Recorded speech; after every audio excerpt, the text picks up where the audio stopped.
The UN Human Rights Council sent an envoy to Lebanon to look at how the government here has been addressing one of the world's worst economic crises.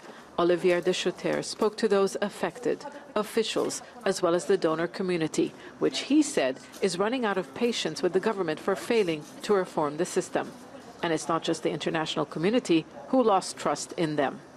When I told many people about my mission, when I spoke to families who are destitute in Burj in Tripoli, in Baalbek, they often answered, "Ma fi dawli," there is no state. They have lost confidence in the ability of the state to provide a response.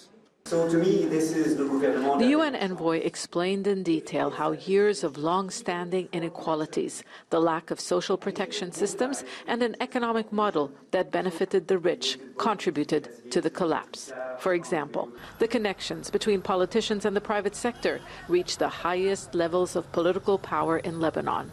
18 out of 20 banks had major shareholders linked to political elites. Lebanon is also one of the most unequal countries in the world, where some 10% of the population holds nearly 70% of the wealth, while 40% of public revenue comes from taxes that affect the poor. The authorities, who have been blamed for decades of mismanagement and corruption, have failed to stop the economic collapse. It took 13 months of political bickering before they agreed on a new cabinet in September. But it hasn't been able to convene in the past months because of a new political crisis.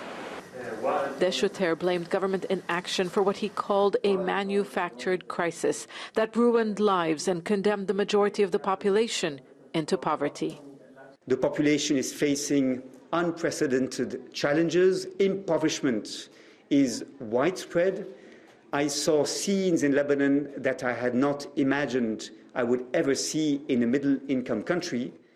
The UN envoy didn't describe Lebanon as a failed state, at least not yet. He did say it is headed in that direction, with a government failing its population that doesn't believe it will work in the public's interest.